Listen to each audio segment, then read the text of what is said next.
Tonight, I have a special guest joining me all the way from Beijing, China, to discuss the challenges of trade between the U.S. and her home country. She's the host of a primetime English-language television program overseen by the CCP, the Chinese Communist Party. And though she and I may not agree on everything, I believe this is actually a really unique opportunity, an opportunity to hear a very different view. Now, as these trade negotiations stall out, it's helpful to know how the Chinese Communist Party is thinking about trade and about the United States.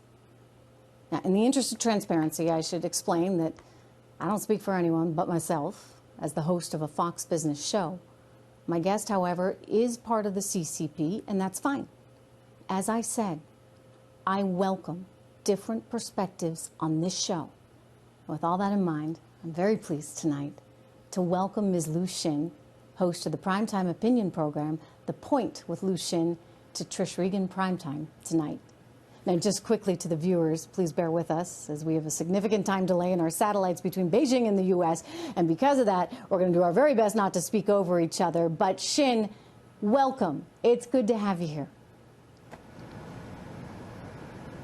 Thank you, Trish. Thank you, Trish, for having me. It's a great opportunity for me, unprecedented. I never dreamed that I would have this kind of opportunity to speak to you and to speak to many audiences in ordinary households in the United States. Yeah, it is indeed you said a couple of things unprecedented. which Hang on, I need to correct. I need to correct I'm because I'm going to jump in. I guess our satellites are getting kind of weird. But tell me, forgive me. You are not what? Yeah. Trish, I have to get it straight. I am not a member of the Communist Party of China. This is on the record. So please don't assume that I'm a member, and I don't speak for the Communist Party of China. And I'm here for today. I'm only speaking for myself as Liu Xin, a journalist working for CGTN. So if anybody wants to quote me or anything, please put my name there at least. Okay, appreciate it. What's your current assessment of where the trade talks actually are right now? Do you believe, give me your current assessment of where we are on these trade talks. Do you believe a deal is possible?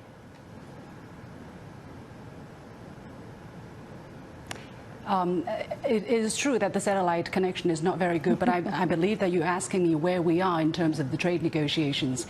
I don't know. I don't have any insider information. What I knew was the talks were not very successful last time they were going on in the United States, and now I think both sides are considering what to go next. But I think China has made the Chinese government has made its position very clear that unless the United States treat the Chinese government, treat the Chinese negotiating team with respect and show the willingness to talk without using outside pressure, there is high possibility that there could be a productive trade deal. Otherwise, I think we might be facing a prolonged period of problems for both sides. And I would stress that trade wars are never good.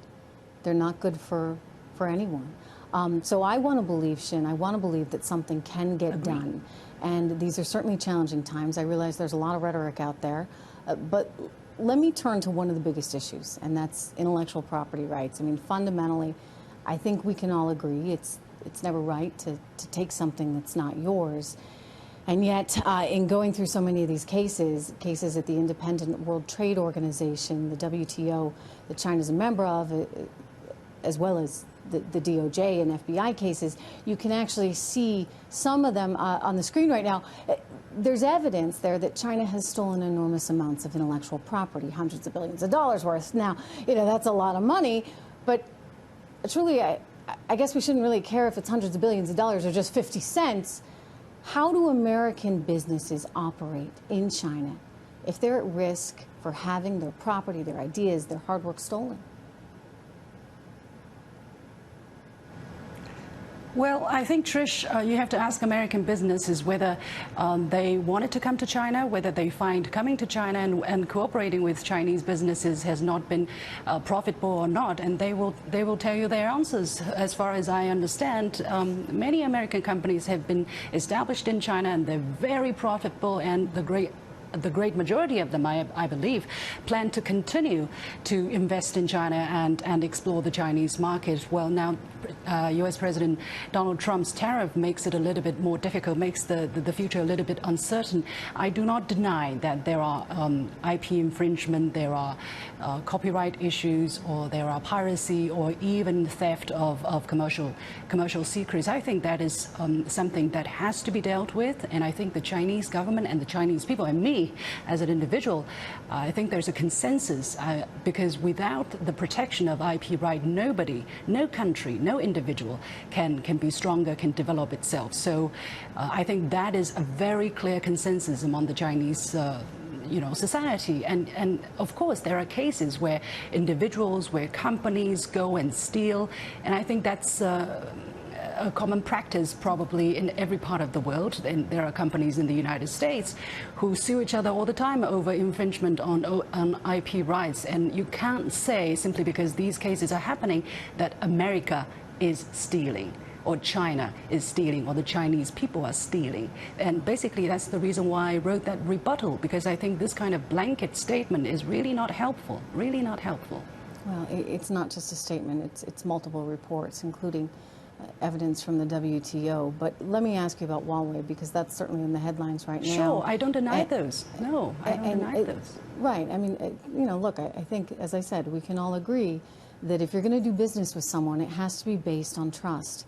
And you don't want anyone stealing your valuable information that you've spent decades working on. Anyway, China passed a law in 2017 requiring tech companies to work with the military and the government. So it's not just individual companies, right, that might be getting access to this technology. It's the government itself, which is an interesting nuance.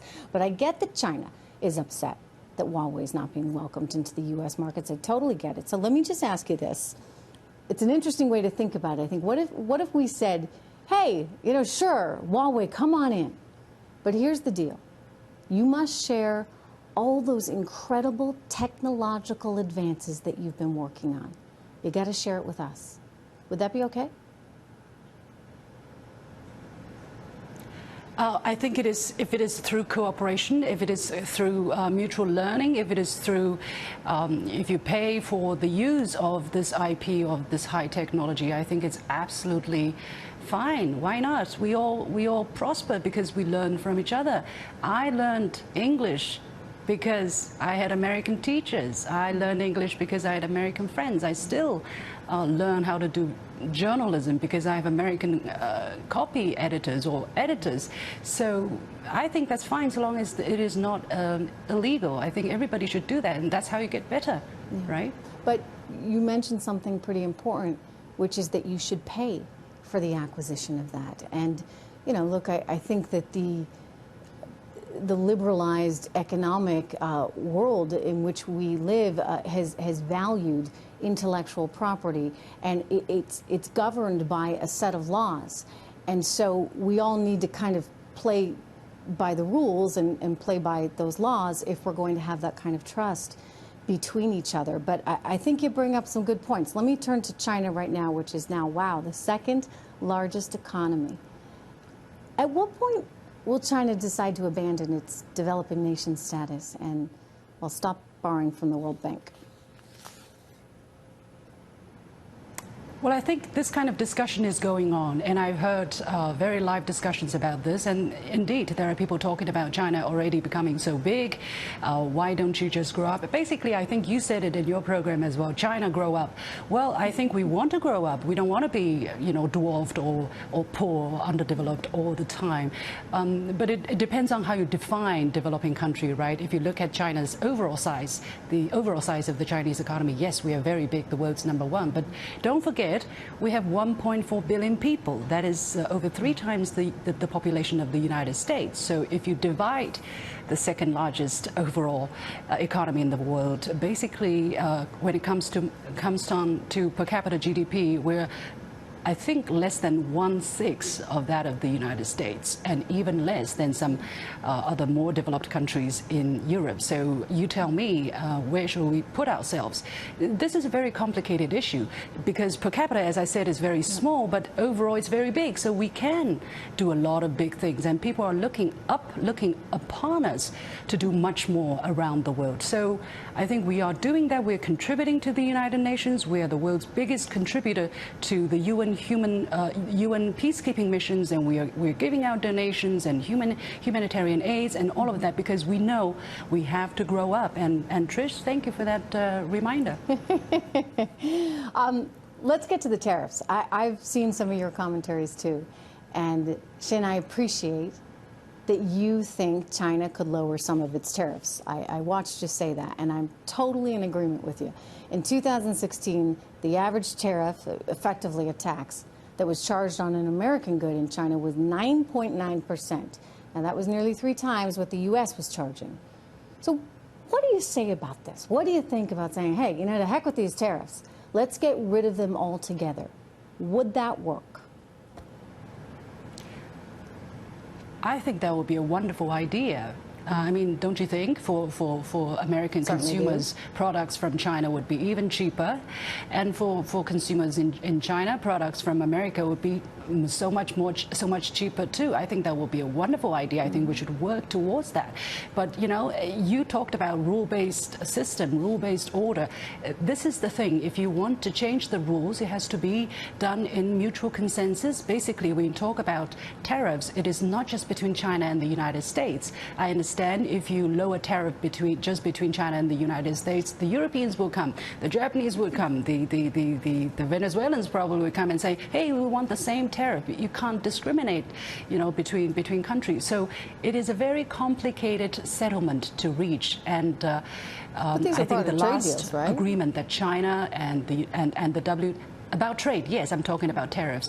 And I think the last time when the world agreed on the kind of tariff reduction China should commit to was exactly the result of multilateral and years of difficult negotiations. The United States saw in its interest and decided to what degree they can agree or to what degree they can lower their tariff. Nobody put a gun at their head. And China agreed to, although with some difficulties, to lower our tariff considerably.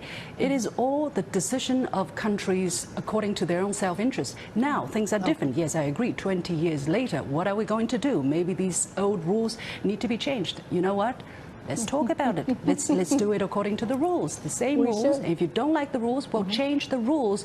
But again, it has to be a multinational, a multilateral decision I process. would just say, you know, you can go back to the trade agreement of 1974, Section 301. There is a rule that enables the United States to use tariffs to try and influence the behavior of China should it be stealing our intellectual property. And that, I think, in some ways is part of what this all comes back to, and it's this sense of trust. And I hear you on the forced technology transfer, and I think that some American companies perhaps have made some mistakes in terms of being willing to overlook what they might have to give up in the near term. But this is an issue, I think, where the country as a whole needs to step in, and we're seeing the United States do that, perhaps in a way that hasn't happened. I mean, it's been in the background. Don't get me wrong. I think previous administrations have identified the challenge, but have really been a little unwilling to take it on. So we're living in these very different times. How do you define state capitalism? You mean how do I define? Sorry, I didn't hear the last thing. You mean forced technology transfer, or so-called state forced capitalism. Technology transfer? No. Well, I guess forced technology transfer may be part of that, but state capitalism. In other words, one of the things that I would technology transfer, and somehow you kind of skid it away. I'm playing you a compliment here. Hang on one second, Xin. I want to say that I think, you know, your system of economics is very interesting because, you know, you have a capitalist system, right? But it's state-run. So talk to us about that. How do you define it? Well, we would like to define a socialism with Chinese characteristics, where market forces are expected to play the dominating or the deciding role in the allocation of resources. Basically, you know, let the market. We want it to be a market economy, but there are some Chinese characteristics. For instance, some state-owned enterprises which are playing an important but increasingly smaller role, maybe in the economy. And everybody thinks that China's economy is state-owned, everything is state-controlled, everything is state. But let me tell you, it is not the true picture. If you look at the statistics, for instance, 80% of Chinese employees were employed by private enterprises. 80% of Chinese exports were done by private companies, were produced by private companies. About 65% of technological innovation were carried out by private enterprises. The largest, some of the largest companies that affect our life, for instance, some internet companies or some 5G technology companies, they are private companies. So we are, yes, a socialist economy with Chinese characteristics, but it's, you know, not everything state-controlled, state-run. It's not like that. We are actually quite mixed and very dynamic and actually very, very open as well. Well, I think you need to probably keep being open. I think that you know, as a free trade person myself, I think that that's the direction to pursue. And ultimately, that leads to greater economic prosperity for you and better economic prosperity for us. And so then you get a win-win. But absolutely. This was interesting. I appreciate you being here. Thank you. Thank you. Thank you so much. If you want to have a discussion in the future, we can do that. If you want to come to China, I'd love it. You're welcome, and I'll take you around. Thank you, Trish, for the opportunity. Thank you so much. Okay. You know, look, I would just say, as I told Xin, no one wants a trade war. But we have to think long and hard about the right next steps.